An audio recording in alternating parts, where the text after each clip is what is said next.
to our seventh Kazzie Connect.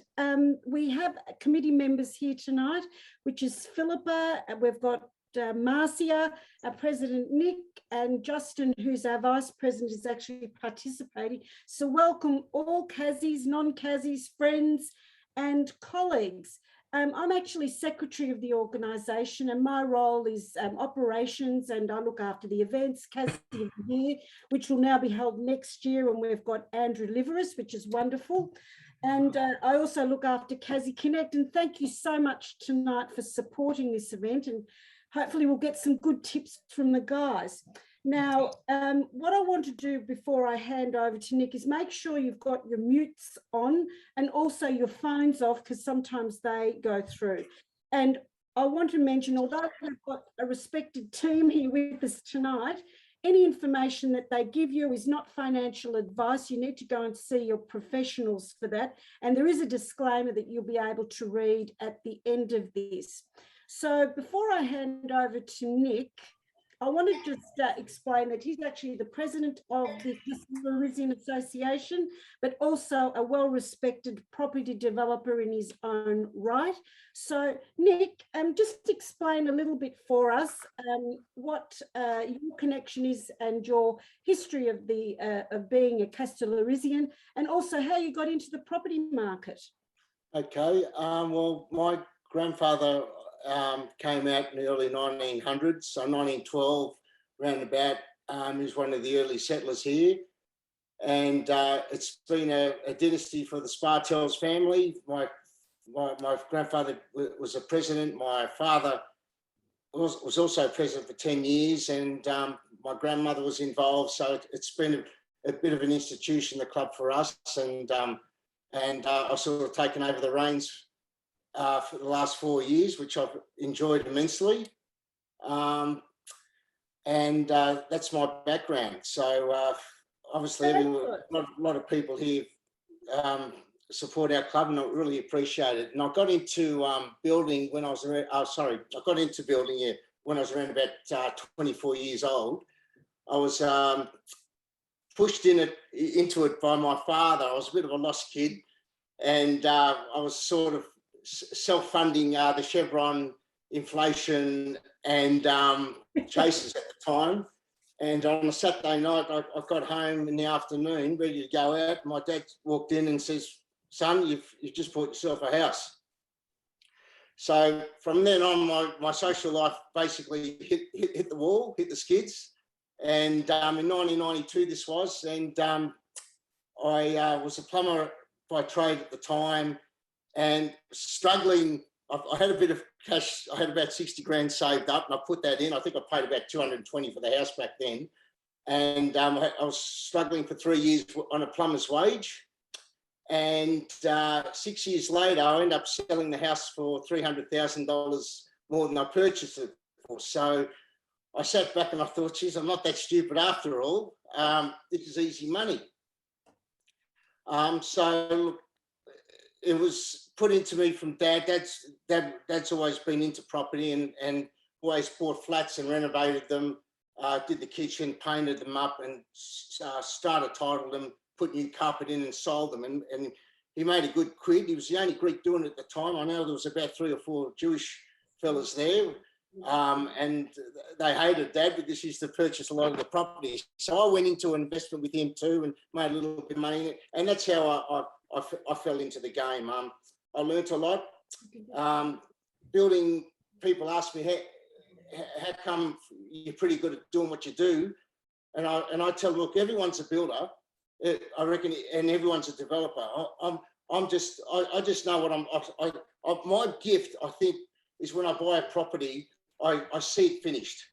It's a vision that I have, and that's something you cannot learn at school or at university, and that's something over the years I've learned to put things together, and I'm quite good at it now, and I really enjoy it. So look, it's a great trade to be in. I mean, I used to say, if my son came to me, if I had a son and he came to me and said he wanted to be a doctor, I'd give him a hiding. I'd tell him to do an apprenticeship and get into a trade where you can make good coin, because as you know, everyone goes in life becoming a lawyer, accountant to save money and to buy a house. And that's the main reason why we do this, to have a roof over our heads. And I used to always think that property and food were very good businesses to be in, but how wrong was I with the food with COVID? So, but I'm very fortunate that I'm still able to do property. And even though we're going through what we're going through at the moment, I can't believe how prices have increased. About 3 months ago, I created a record with a single fronted house in Greg Street in Albert Park, which was 5 metres by 32 metres, which is 162 square metres block. It's only a tiny block with off-street car park. We've got $3.5 million for it. So it's the most expensive single fronted house that's sold in Australia at that size. So I'm pretty honoured that I've been able to do that during COVID. And I still shake my head because I see that the commercial prices have deteriorated lately because, over the last 12 months by about 20%, because people can't afford to pay their rents and run their business, obviously, because everything's shut down. So commercial property is suffering at the moment, which I've found. The residential part of it is just skyrocketing because people can't go overseas and they're saving money and thinking, geez, I need to buy myself a bigger house, and that's what's happened. What it's done to us. So Nik, over the last 2 years. Nik, can I ask you a question? In terms of your sweet spot, I think that we talked about this, that Middle Park was the area, or South Melbourne was the area that you predominantly work in. But what trends have you seen for people moving into the area over the recent year, perhaps? Okay, over the last year, well, I've found, well, I'll go back a few generations. Obviously, when all the Greeks got off the boats in Port Melbourne, they all settled around Albert Park, South Melbourne, Middle Park, and Albert Park, and St Kilda, and they were here for a long time, and then all the people, all the Greeks, a lot of the Greeks sold their properties and went to Doncaster. I was saying, these people are paying us ridiculous money. Let's move out of Albert Park because the houses aren't as big, and let's move to Doncaster where we can buy an acre for half the amount of money that we're selling your houses in Albert Park. So it's funny how it's become a very vibrant area, and I've found that a lot of my places that I do up are purchased by people from Toorak, South Yarra.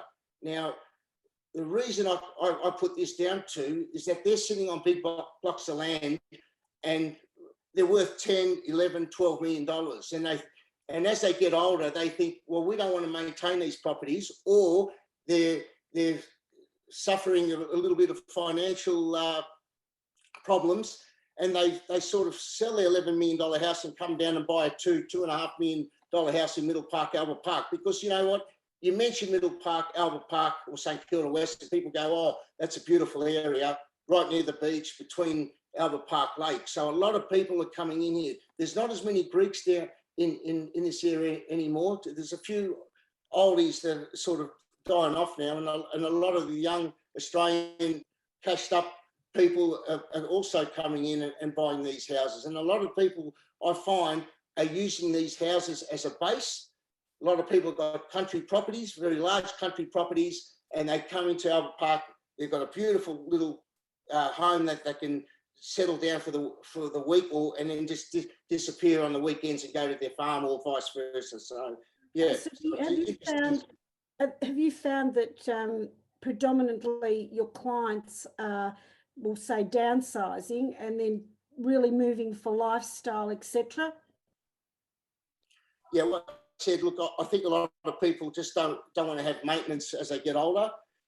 And I sort of build the houses too, so that they're maintenance free. There's not much to look after, so we really, well, like we put little gardens in and stuff like that, and plants that don't really grow too big where they can maintain it. So look, it's a lifestyle in this area. Look, 10 minutes from the city, and I've noticed the last 12 months, the last couple of years it was been skyrocketing, but the last 12 months has definitely plateaued a little bit in this area due to what's happened with the COVID.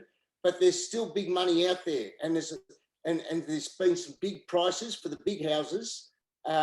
So I'm sort of in a bomb-proof little niche down here, but you know, you've got to be careful, because I don't know what's going to happen, because to me the market's very very high. It's very high at the moment, and I know interest rates are very low, and that's enticing people to purchase property now, get out of other investments, buy, and know that the property will go up by 10% in the next 12 months. So look, that's the situation. I mean, as everyone knows, the median house price of houses from 2010 has gone up about 49%. So look, if you bought something 10 years ago, well, you know you're going to, in 10 years' time, you're going to double your money. So I think that's why the market's still high, especially, as I said, the interest rates are very low. But I do worry that, look, I know that they're about 2% now, but what's going to happen when the interest rates start rising? And to me, I think people are in an environment where they think they can afford it, but once it comes to the crunch and interest rates rise, there's going to be abundant of property on the market, and a lot of buyers will be choosing and saying if a place is worth $2 million and there's about 20 on the market, they're going to say, right, I'm going to offer you 1.8, you know, and that's what's going to happen. It's the old supply and demand. Okay, so Nik, if part of our audience were in the position where you know, they wanted to develop a property themselves, and they're going to go to someone like yourself or someone else, what would be and you know, we're living in COVID now, and it's no secret that some builders are going down like flies because of the restrictions. What are the things that, I would say, one of the two things that if you're looking for someone to develop a property for you, what you should be looking for? Okay. Unscrupulous people. Great question, Lena, because I have a lot of people ringing me after builders have gone through their properties and started doing work on their places, and then they walk out. The biggest problem is that if someone goes to get 3 or 4 quotes, they're going to usually choose the cheapest quote. And to me, that is a cardinal sin.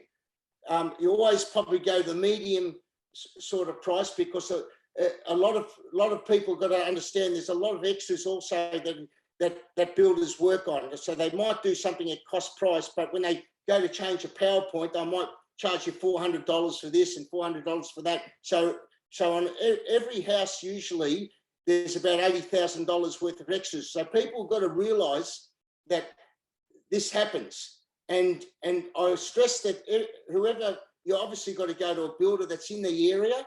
I think it's very important not to get someone from who you're doing house in Middle Park, and you get someone from Caroline Springs to come here, because they're different builders. I mean, they probably use cheaper timber. It's just quickly smacked up, and people ask me how much does it cost to build a square. I don't work like that, because you can't. If you put a $35,000 into a bathroom, how do you say it's worth $6,000 a square metre? So, and I also tell them to go and see their work that they've done for other people. It's very important that they ring up and get in contact with previous people that have hired these guys, and ask them, did they do a good job? And it's just 2 simple things. So, you know, it's very hard, and I feel that there's a lot of bad builders out there that bring the good builders down. So it's a very fickle environment that we're in, and the problem with me, I've got to make sure I do a good job, because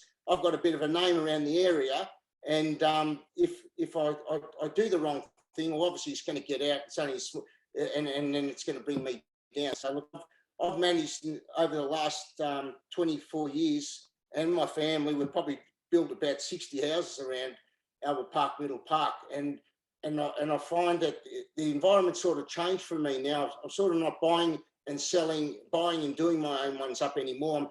I'm getting a lot of people that have missed out on my properties at auction and buying dumps and getting me to do them up. So, and it's easy. It's better for me, Lena, because I don't have to go and buy a property, spend 3 months waiting to settle on it, go and get permits, will probably take between 6 and 9 months, then build it another 9 months, and then go through a campaign of 4 weeks and then try and sell it. And then I've got to wait 30 days for that. So by the time I buy something and sell it and do it up and sell it, it's probably 2 years before I see a dollar come back to me. So this way, how I've changed now with the environment is that I'm basically running jobs for people now, which has been very good for me, and I'm very grateful that I've been able to do it over the last couple of years.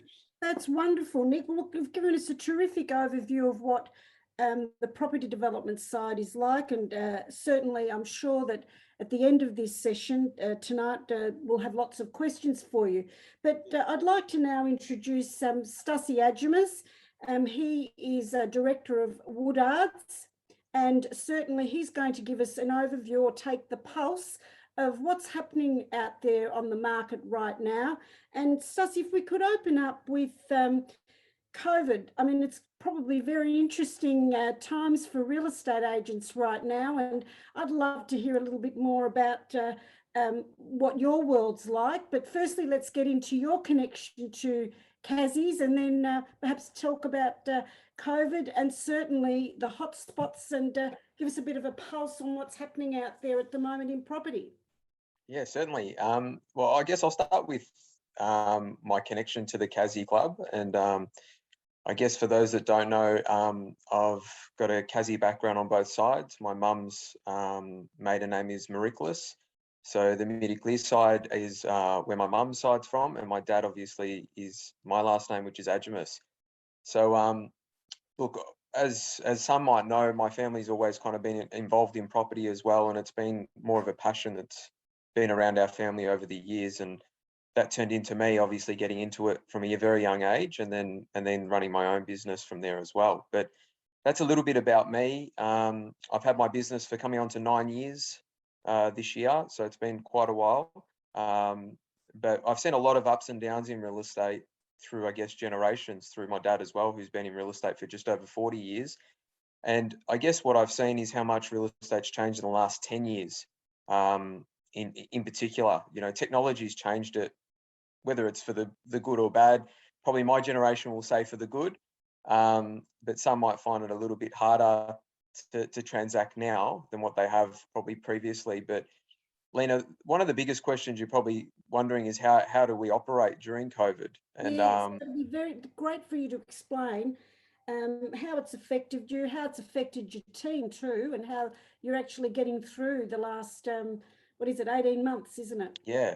So we've got just over 20 staff in my business, so it's not a massive business, but what it has allowed me to probably realize is that, you know, as much as it's a real estate business, it's a people's business as well.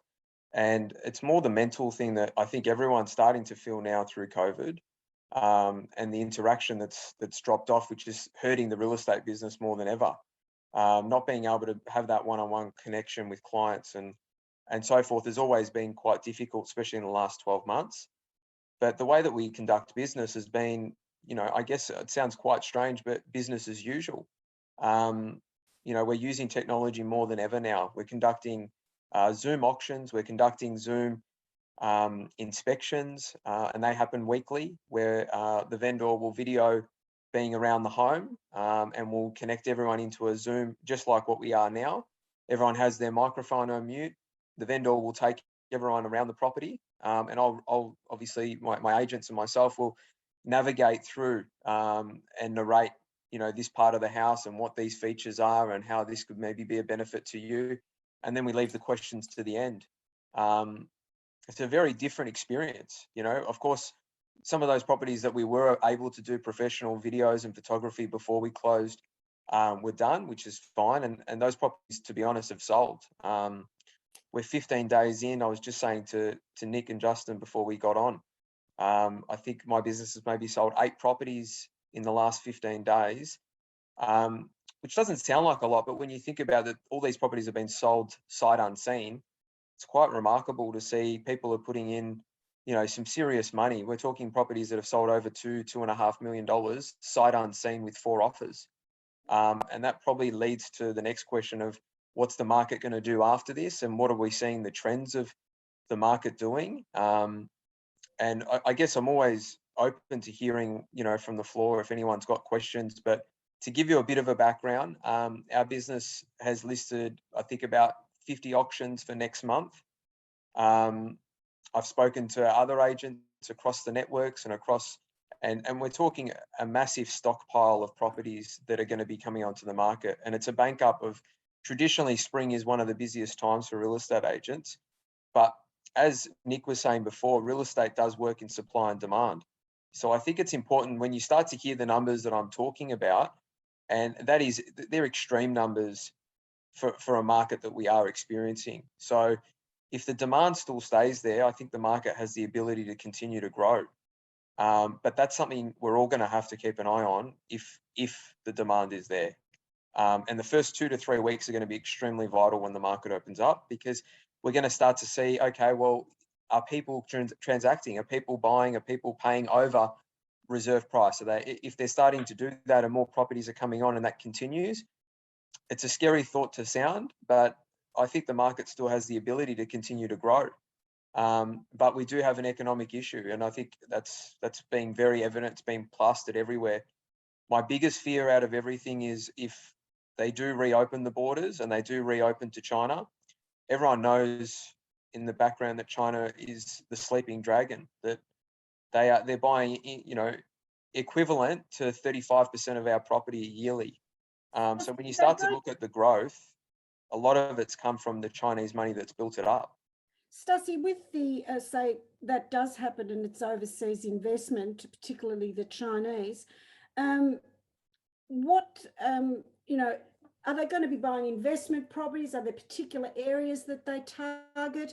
Do they buy older homes, newer homes, knock them down? What's their view, and what perhaps are the hot spots that we should buy before that happens? Yeah, it's a good thing to discuss and think about, because I think the market has the ability right now, Lena, to maybe stabilize, maybe even come down a little bit if there's a stock influx, and level out and maybe plateau a bit. But I really think that the government's probably sitting there now thinking, if things do come back, if, you know, the economy does tighten up, we're going to have to open up our borders pretty quick to re-stimulate it. You've got to remember as well, Lena, and sorry to get off topic for a second, but the largest income that comes from the government is stamp duty, which is the transaction of property. So without it, they're in a big, they're in a big issue. So they will not allow it to drop significantly for that reason, I don't believe, because they're going to need transactions to happen to earn an income as a government. So look, that's a good and bad thing, but to us and to answer the question about, you know, what is the overseas market generally looking at, the Chinese agents that work for me generally always say that, you know, the new properties is what they want. I think everyone probably knows a friend or knows a Chinese family member or someone that might be in their background or friends that would probably be able to work out that they don't love maintenance. They don't love that. They come from I guess, a culture which is very apartment driven. So they're not used to having big backyards and things like that. So low maintenance properties are always a big thing that they are looking for. That's why townhouse developments have done so well over the last 5 to 7 years, because it's been driven a lot by them and downsizers. So I think if it's a new property, it's probably going to be well respected by the whole market, but probably more from the Chinese market. And then I think if we're looking at, sorry? Are there particular areas that they target? Yeah, I was just going to go into that. Darwin apparently was one of the areas that was really hot there. Yeah, there's several areas that make the head of the dragon, which is a cultural thing that the Chinese rely their luck. As a lot of people know, they run a lot of their culture based around luck. That's why you hear lucky 8 number and things like that as well. Now, the city of Melbourne has become influxed with so much Chinese, and some might not know this. I didn't before I had a lot of Chinese agents working for me, but the actual city of Melbourne is kind of from an aerial view spaced out like a dragon. And we all know that dragons are, you know, one of the biggest animals that are looked upon from the Chinese culture. And the head of the dragon is the eastern suburbs. So the growth that has happened in the eastern suburbs from Balwyn and areas like Doncaster and Templestowe and Croydon and so forth all make part of that head of the dragon, which I know it sounds funny to us because it's not a culture that we can link ourselves to, but to them, it seems like, oh, this is a lucky part of Melbourne that we want to live a part of. So the eastern suburbs does do well, but that's probably more for that culture. If you start to look at what Nik's been speaking about and you look at suburbs like that, again, that's a very, very different demographic that are looking there. Nik, you haven't sold anything to an Asian client? No, but the last couple of months, there's been 2 purchases from Asians, so which is very interesting. Yeah, so they're slowly moving into there as well. Yeah. In 2017, my business did 94% of its transactions with Chinese buyers. So that will give you an understanding of how much their culture has been buying up in Australia for such a long time. If I talk about the last 12 months, they've only bought 32% of our properties. So that's a massive jump. And you can probably understand with COVID and them being locked out of our country, that has allowed for the shift of a lot more money in Australia to be moved around. Okay. Well, I just wanted to ask a question of both of you, actually. What's happening with all the units there in South Bank, and particularly as there's going to be, I believe, that with the city central or the CBD area, that you know, there's a lot of companies are not going to be having, you know, requiring the amount of space in those buildings. So how do you think all of that is going to be affecting the South Bank area with all the apartments, docklands, and also those city buildings that traditionally were full, which are now probably looking at 50% occupancy? Well, as Stasi said, the international clientele, especially the Asians, purchased a lot of properties at South Bank. And the problem at the moment now, obviously, they've all gone back overseas. They're all empty. Look down those promenades in the evening, it's very rare to see a light globe on, and all those buildings are in total darkness. What's happened now, which my understanding is with the banks, speaking to the banks, is that they will not borrow or lend any money on any apartments down South Bank. And the properties that were purchased about 4 or 5 years ago are nowhere near the valuations now that they're getting. So people have sort of become a bit negative with South Bank. And also getting back to the city, Lena, all those buildings were at full capacity. Now, a few months ago, I drove down Spencer Street and then I came back the other way, and there was all the buildings during COVID, which is, I thought was very sneaky. All the roads have been transformed now into bike lanes. Now, to me, not only COVID's affected all these buildings because people have had to close their businesses and can't pay their rent, and therefore there's all these buildings sitting there empty. And even when COVID does finish and we're able to drip feed the people back into the city, there's nowhere to park. And I just think our demographic situation in the city has just gone backwards, because I just can't see people being enticed to go there when they can't park, and it takes ages to travel in there. And another thing that I think which is going to harm the city is the transport system, because a lot of people now don't want to get on a train or a tram or a bus because they don't trust anyone anymore. That's going to happen for the next few years. And so what's happening now, they're transporting themselves is they're purchasing cars. So there's eventually going to be, like, I think, 20 to 25% more cars going into the city with one lanes everywhere. So I just think a lot of people are going to end up staying away from the city there, Lena. I don't know if you agree with that, Stasi. Yeah, I think the city, from everything that I'm reading, everything I'm speaking to clients that are in the city, I think the city has a really big issue. And I think it's going to be about a 5-year growth plan to get the city back as a minimum to where it was. Because in the commercial sector, it's absolutely struggling. A lot of businesses have gone from, 80, 70 employees, taking up 500, 600 square meters of space, even 1,000. Now having half their staff work from home, they're just cutting straight back on those leases. So the city is going to be empty. on a business sector. So I think, Nick, definitely that, if the government's going to do something, and, we're not here to talk politics, but I think they really need to look at how they're going to rebuild the city, because, commercial property in an area like Balwyn and Doncaster has been going up to close to 25-30% in the last year. And that's a lot of people coming out of the suburb, out of the city, and going, oh, I can get an extra 200 square meters of floor space for X amount of dollars, a lot cheaper than what I was paying in the city. And we don't need to be in the city anymore. We do all our meetings via Zoom. We do our catch-ups. So it's just a base for our office. So they're the kind of conversations I'm talking with clients about. And a lot of them are opting to leave the city for that reason, for the price. That's true. Well, in actual fact, I've done a bit of research on this, and in terms of technology, it's actually pushed everybody five years ahead of where we would be right now. And the simple fact that we're having this Kazzie Connect, and we've got over 40 people on here, and it's a simple, and the demographics and the age groups vary. It's a real example of how we've all been pushed to use technology, and I don't think that's going to change, and work habits are going to be centered around that. Now, Stasi, I just wanted to ask one quick question before I move and allow Justin to speak, as he's patiently waiting. In terms of people that are selling and buying, there has been an influx of people leaving the city and going to the regional areas as well. So what's your take on that? Yeah, it's probably been the most incredible story out of all this, is to see areas like, your Ballarats and things that have had no growth or very little growth in the last 5 years, doubling in price in the last 6 months. If you look at areas like even coming out a bit further into Dramana and Safety Beach and Capel Sound and areas like that, where, 15 years ago, 10 years ago, no one wanted to go there. It was just too far.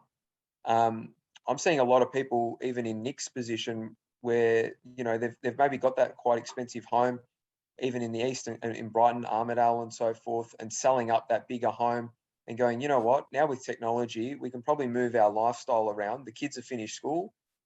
Let's go buy something down there. We're not going overseas for the next 2, 3, 4, 5 years, whether that's out of fear or out of their own health. So they're really using that money to go buy another property.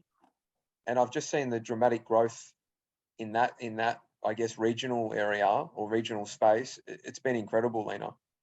Oh, that's wonderful. I want to say something, Lena, with that also. To me, I feel like that's a recipe for disaster, all these people buying properties out there and paying top dollar now, because, as Stasi said, they're paying an absolute premium. What's going to happen, again, getting back to the old interest rates going up, and people will be struggling to pay them? What's going to be sold first?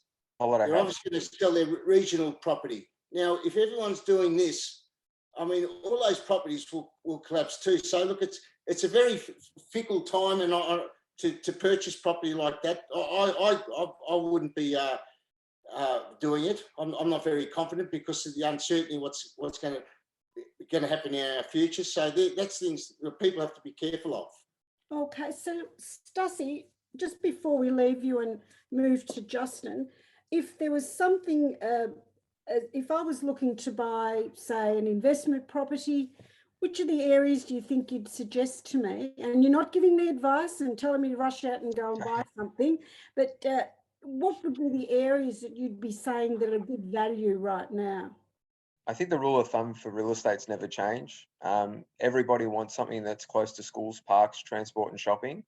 So I'd always keep that on my list and seeing, well, how far is it from a local school? How far is it from transport? How far is it from, my local shopping centre? And if you can keep all those kind of anomalies close to around the 2 kilometre radius, it's going to be a good recipe for a property. That's number one. Number two, I would be seriously looking at areas within a close kilometre radius to the city as a long-term investment. Things like Reservoir, areas like that, I've seen a dramatic growth, and there's still plenty of room for it to have growth. It's one of the few properties that still has a median that's under $1 million for a whole property, and is less than 12, 13 Ks from the city, which is very hard to find. So if you think about being able to, the city will eventually bounce back over time, and real estate is generally a long-term investment. I would think that those kind of areas that are close to CBD on the outskirts that have maybe come down a little bit in price, because traditionally your areas of Northcote and Thornbury weren't as high priced, now almost untouchable. So I'm just looking at the behavior of the market, the buyers and everything like that. I see that as a great area to look at investing in. Another great investment area is still out in the east, areas like Ringwood, Croydon, Croydon North, Croydon Hills, still have very close proximity to the East Link, which is, again, back to transport and finding close proximity to it. So allows you to get around Victoria and Melbourne in quite a good amount of time. Again, they're the kind of areas that I think in the next 5 years, if you circle them, they'll almost go another 25% in growth. Well, that's terrific, Stasi. Thank you very much for your input. And certainly I'm sure that people have questions a little bit further along. Now I'd like to move to Justin. Justin Mastores is the Vice President of the Kastellorizian Association, but he's also managing partner of the Rees Group. So Justin, if you open up by just telling us a little bit about your Kazzie connection, and then tell us a bit about the Rees Group, and certainly share some of your insights. Thanks, Lena. Justin Mastores, everyone. Thanks for joining us tonight. Just to finish on, I'll introduce in a moment, to finish on Stasi's comment about where to buy when he was answering your question. One thing I say to clients is always do your research. So, 6 or 7 years ago, I started buying in a suburb out west that was on a train line, but I went out to, we can't do it at the moment, but I went out to all the auctions. I spent about a year, most Saturdays, going to auctions, seeing what properties were selling for, really understanding where value is in that suburb as well. So if you identify a suburb or two, as Stasi was saying, close to transport, close to Eastlink, but go do your research and make sure that you understand what you're buying and whether you're buying good value or not. And you're not just buying on the Mornington Peninsula because all your friends are buying down there. So this is just a little tip just to carry on from where Stasi was at. So my Kastellorizian connection is on my mother's side. So my great-grandparents, both my great-grandparents on the other side, on mum's side, were born on the island, and my Evelyn Karras, who's still alive, she's 95 and still going strong. She was born in Darwin, so there's a connection way back there. And Karpuzis is the surname, so that was her married name, sorry. So Kiriakou is, so Herb Kiriakou, Nik, ex-president, I think in the 80s. I saw his name in some minutes in the 80s, so he's my great uncle. And he was the one who said to me in, I think, 1997, when I bought my first house, which was in Armidale, because my dad was a builder. That's sort of how I got into property. He said, he said to my grandmother, he said, I think Justin's paid too much. Well, we sold that house for 5 times what we paid for it many years later. But, it's that whole, Greek and Italian migrant mentality, buy what you can understand, buy what you can touch and feel. And that's sort of how I got into it with my family. So the Rees Group, so I'm an accountant by trade. We have an advice business, and I've been in that business. The business is actually 70 years old, but I've been there for 27 years, so quite a while. And our clients are all family-based businesses, and then we help them sort of structure what they're doing and then manage their money. And a lot of that sometimes is around property. So sometimes we'll help them structure a deal around a property development. I personally, have done high-density developments in South Yarra, and then at the moment I'm doing townhouses out west because, Stasi, back to your point, I saw value. I saw it was a bit undervalued. I saw there was a need for this type of product with a good friend of mine, and that's how we got into that area. So Dad being a builder, I went to a lot of auctions, and I think, there's a lot of online auctions, Stasi, that are happening now, and, a lot of expressions of interest, but just understanding the process as well. So asking friends that, to come along with you, or if you don't know how to sort of transact, always ask questions of people around you to help you with that process is really important. Lena, I had a couple of facts about property today that I think is really important and would be good. So a lot of us lived through the recession we had to have in the early 90s. The growth that we've had in Australian capital cities, and this data is from CoreLogic, which is like a research company, in the last 12 months in capital cities, we've had 18.4% average growth across all capital cities. So that's in a COVID year. And the last time that we had growth that high was in 1989. So just digest that. We know what happened after 1989. So back to Nik's point, back to Stasi's point, is you just have to be really careful at the moment because money's super cheap. But as Nik said, soon as the cost of money starts going up, people are going to really start to not be worried about the fear of missing out, but they're going to start to really be discerning about what they buy and where the value is about what they buy. So that's something we're saying to clients at the moment. Just you know, be wary of that. And what the economists are sort of saying, everyone, is things will still grow, but they think it'll be a lot slower growth. So the whole supply and demand thing, Stasi, at the moment, there'll be a lot of supply coming onto the market. Will the demand still be there? We're not sure. We know the cost of money is going to be cheap still for at least the next few years. The Reserve Bank of Australia, that sets like the rate of interest for banks to lend money at, they're saying, the boss was still saying, even yesterday, Dr. Lowe was saying that they're not going to increase interest rates till 2024. I think, that's a bit far-fetched because there will come a point where they're going to have to do something with interest rates. And interest rates move, in my experience, they move when you least expect it. When everyone tells you it's all smooth sailing, then that's when something sometimes happens, and sometimes it becomes from the left field and you don't see it coming. So something I say to my clients, and I do with all of my stuff, even in low interest rate environments, lock in your interest rate. Does it matter if you lock in a 4-year investment line at 2.24% instead of paying 1.94%?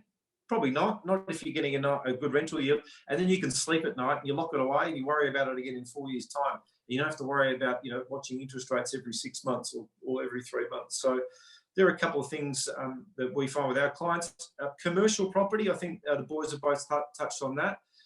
You just got to be very careful. If you own retail shops or strip shops, like if anyone's driven down, not necessarily even Chapel Street, but just parts of inner city Melbourne, the amount of police signs now, and there'll be more and more with restaurants that just won't get through the current lockdown, especially in Melbourne. You just can be very careful about commercial, because commercial, you might get a better yield, might get more rent coming in, but you might be vacant for longer. Our offices in Richmond, there's a little office across the road, has been vacant for over 12 months. And that was bought, because I was at the auction, it was bought by a mum and dad super fund investor. They had a little table about what they were going to pay and what their rent yield was going to be.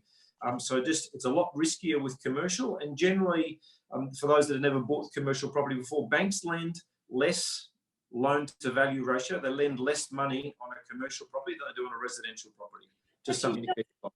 Actually, Justin, I wanted to ask a question centered around those investment properties. And certainly, yeah, I get it that there's a lot of shops for lease, etc. I think we're going to be coming out in a different world once Dan releases his plan. But do you think that, I know from a shopping point of view that people are may go back to strip shopping. There may be a revival. They may not want to go to those shopping centres for fear of catching something. So do you think there could be a bit of a revival to the strip shopping scenario, and therefore, those empty shops, they become not full again? So my personal opinion, I've been saying this for about 10 years, as the internet has sort of started to move a lot more. I've been saying for some time that because of the internet moving as fast as everyone on the call all tonight on Kazzie Connect would have bought something online in the last 3 or 4 months. And what's happened is COVID has brought forward our buying practices online. Don't quote me exactly. It's like 8 or 9 years of buying practice has been brought forward. So where I'm trying to think something I would have bought. The other day I bought barbecue implements and things like that. Now I would never have bought that online and got that delivered to my house. I would have gone to the hardware store to buy that. But now I'm getting that delivered. So I personally think a lot of those strip areas will reinvent themselves, but they're probably going to be based around hospitality and co-working spaces and all these sorts of things. I don't think there's going to be a revival in strip shop retail unless there's certain ends of, whether it's the Windsor end of Chapel Street is food and the clothing end's the other end, but even that end looks like it's struggling. So I think it's really, really going to be a very cautious period ahead with that.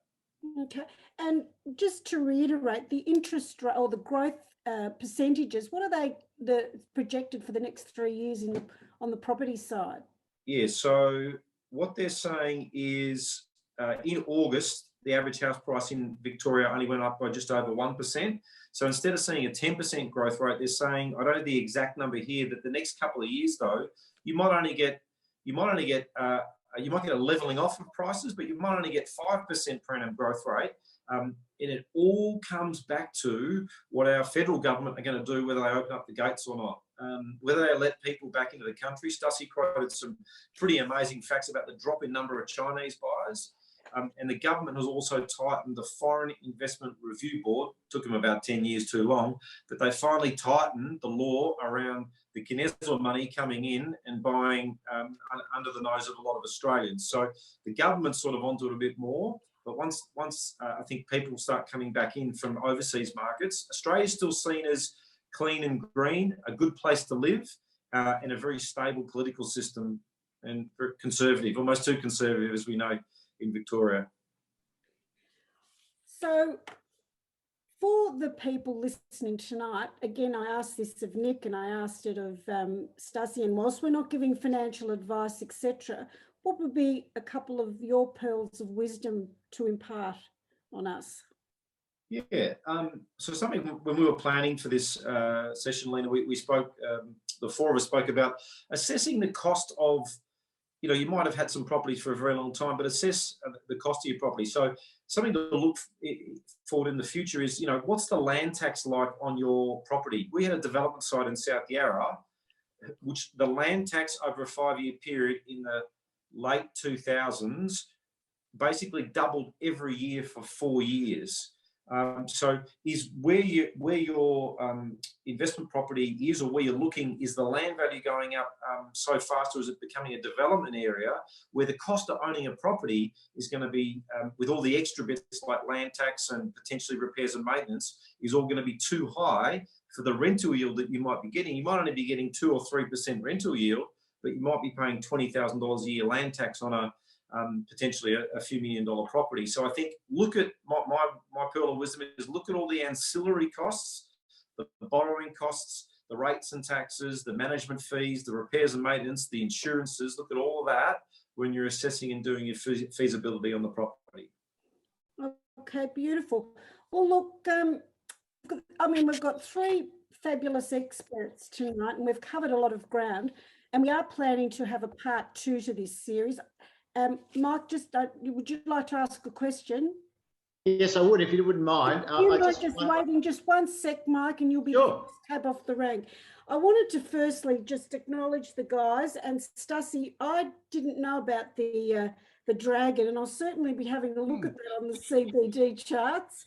And from Nik, your perspective, absolutely about doing research, especially if you're looking at developing properties or picking a builder, absolutely essential.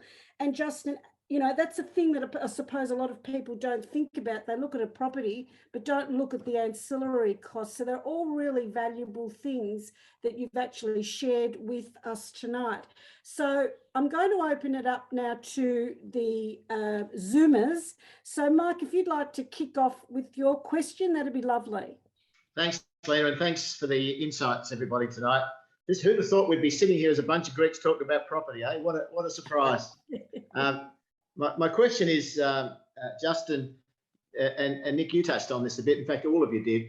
The world has shifted a bit in terms of how we go shopping now. And so what used to be the dress shops and the book shops is now, as you say, lifestyle. But what's the chances of some of these strip shops that in the not even the Chapel Streets, but the sort of secondary strip shops and things like that, being converted into townhouses? So sort of they're becoming homes basically, rather than the double-story shop, which we had the dwelling up top and the shop downstairs, which is in a strip shopping.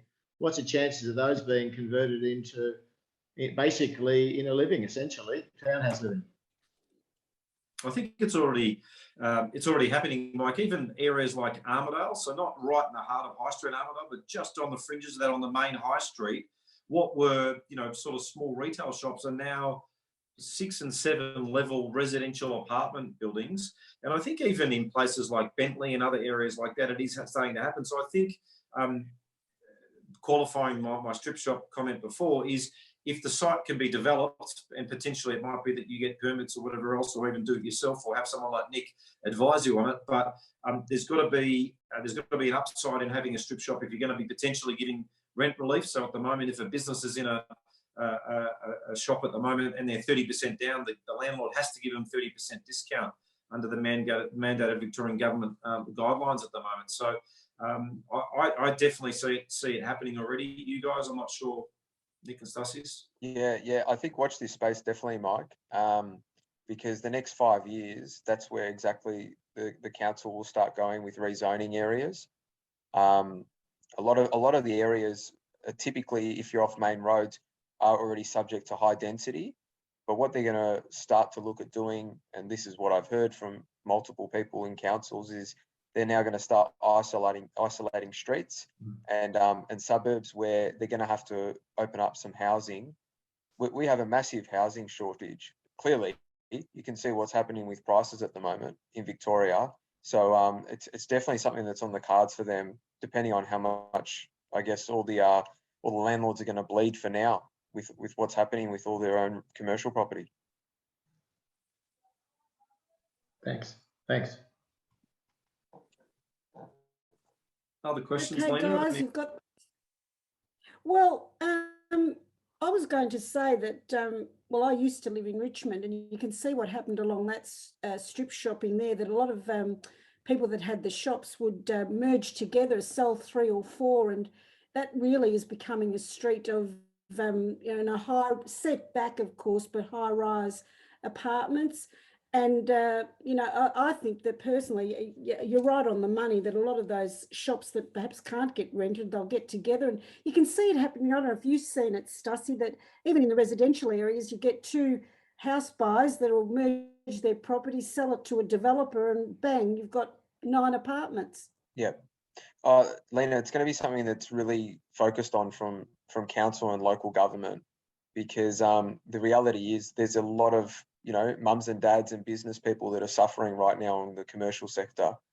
And if enough people make enough noise, which they are, don't forget, a lot of councillors, a lot of people like that own commercial property as well. They're going to want to get something through where, they're going to be able to do something with their property, because unfortunately some of those shops, the size of those shops, they're not going to be retail shops anymore. There's just there's no economics there for it anymore. Okay, Zoomers, you've got these guys. Ask a question. My name's Anna Loizel. My mother's Mariclis, my father's Loizel. Firstly, thank you ever so much for this evening. I'll make it quick and just ask anybody's views. You kind of touched on it earlier around the large apartments for either living in or investing. When I say large apartments, I mean the large apartment buildings with the apartments within them. I'd be just interested to hear a bit more that anyone has to say with regard to that. Yeah. Well, over the last 6 months, there's been some changes with the rental markets now. With those big high rises that have got multiple residences in there, you've got to be careful of the body corporate fees. And also a lot of people that do purchase properties, the vendors actually get out because they know in the next 2 years they have to paint the whole building and fix cladding up, and there's multiple costs that will eventuate with that building. So you've got to make sure that you get a solicitor to look over the structure of the body corporate, make sure what they have planned out for the next 3 or 4 or 5 years in it. Another thing with buying a property like that, you've got to understand, I don't know what's going on with this government, but they've been totally unfair to the landlord now with obviously the rental people that are renting apartments now can have dogs in them.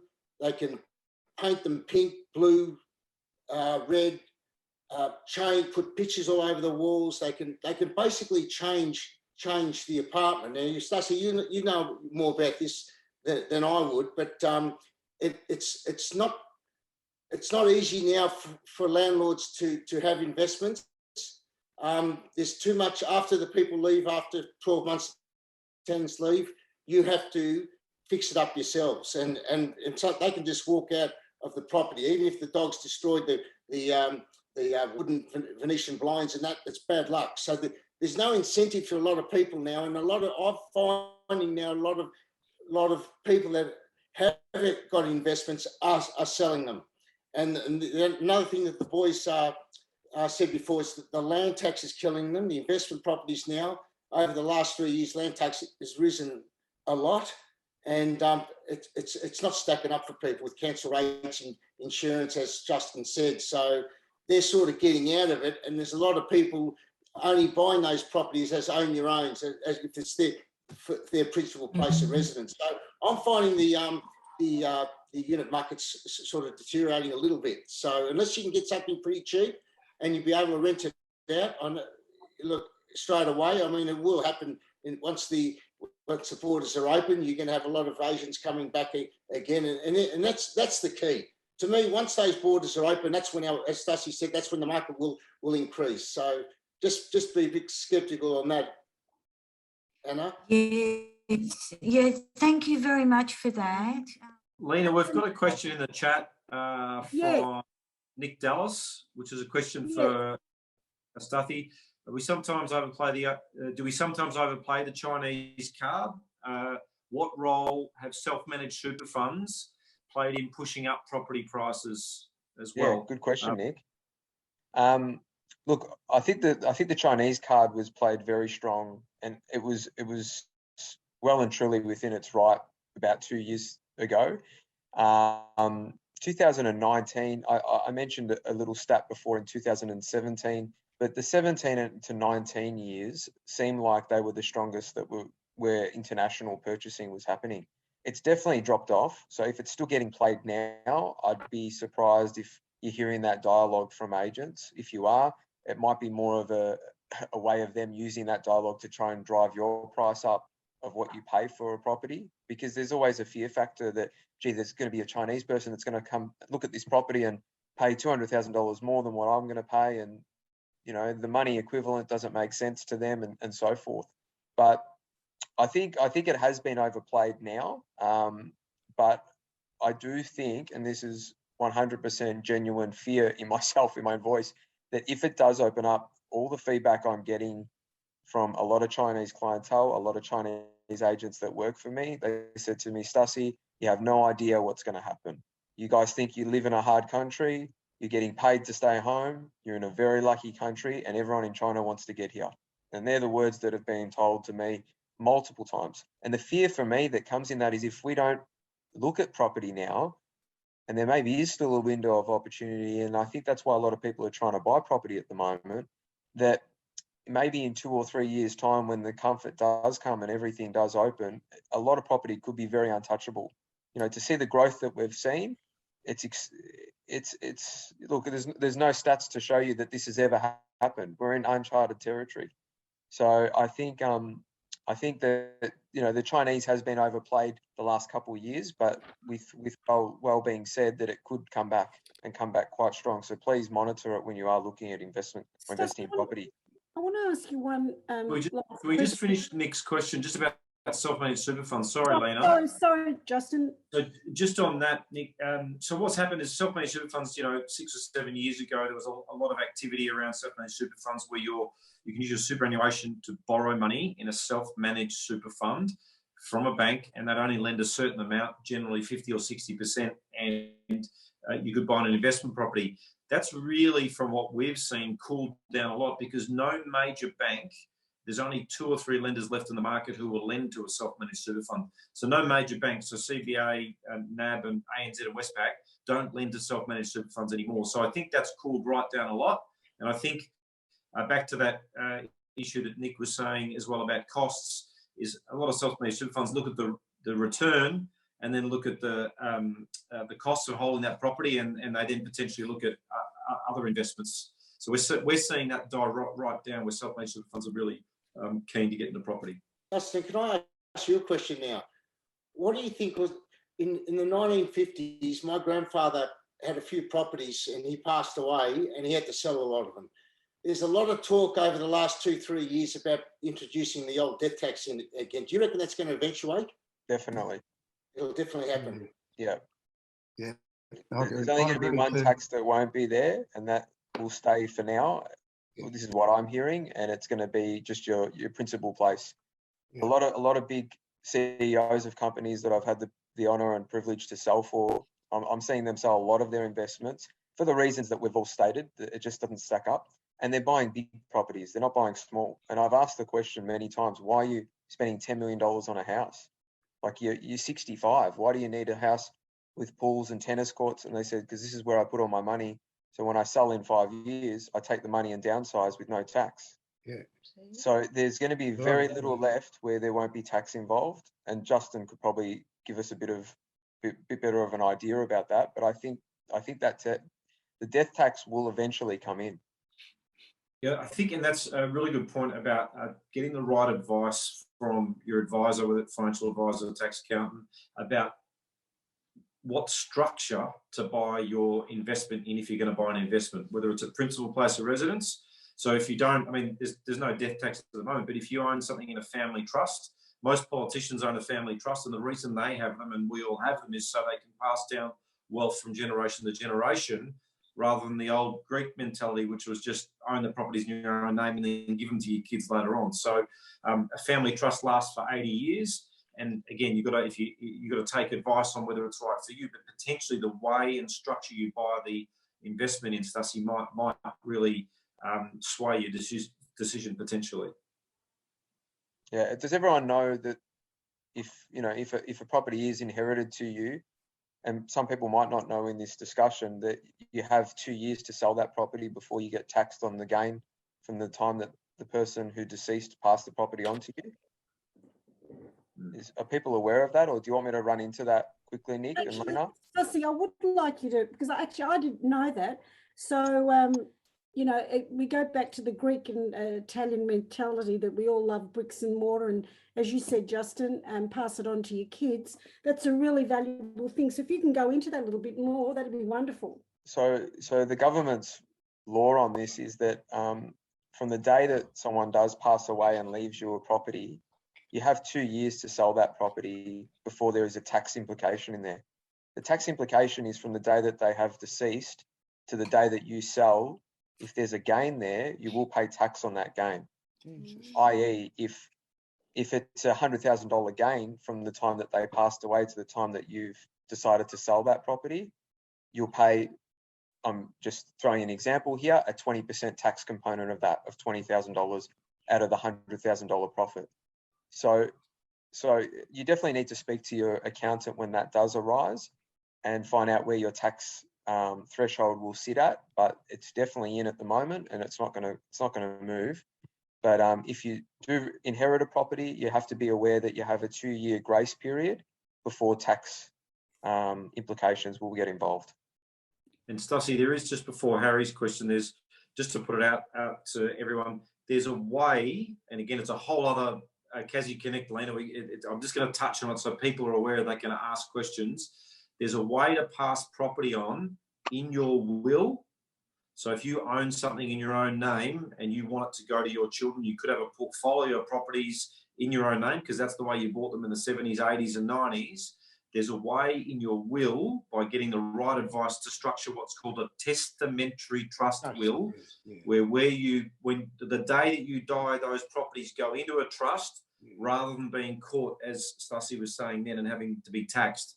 So again, you've got to take the right advice, but just be aware, if you don't have a will, go talk to your lawyer tomorrow. B, if you have property in your own name, it might be worth asking the question of your lawyer about a testamentary trust. Well, guys, I know that I've learned a lot tonight, and I'm sure that all our Zoomers have, but I really want to thank you all for giving of your time, because I know that if we had to go and see you individually, we'd be paying a lot of fees here. So Nick, thank you very much for all the valuable information you've given us. Stasi, There's another question, Lena. Is that Yeah, from I think Hagan? there's a think we're out of- Question. We're out of time, Lena. Yeah, out of time. There's another question. Next time. Thanks, Stasi, guys. I just wanted to say to you, thank you very much for joining us tonight. And I think I mentioned in the notices that we put out that if anybody wants a property report on their suburb, or if they'd like to leave everything to me, just contact us and we'll be able to organise that for you. And Justin, again, some really valuable insights there. In terms of the testamentary trust will, I can't even say it, let alone do it. But thank you very, very much for your time, guys. And Zoomers, thank you so much for supporting Kazzie Connect. I hope you enjoy it. There will be a part 2 to this series. And if there's a particular topic that you want us to cover, please feel free to email that through at info@kazzie.com.au. But for tonight, thank you very much for joining us. Thanks for supporting Kazzie Connect. And if you want to chat amongst yourselves now, because that's what it's all about, feel free to do so. So it's over and out from me. Thank you very much. Thanks, Lena. Thanks a Thank lot. you, Lena. Thanks a lot, Lena. Thanks, Lena. You're welcome.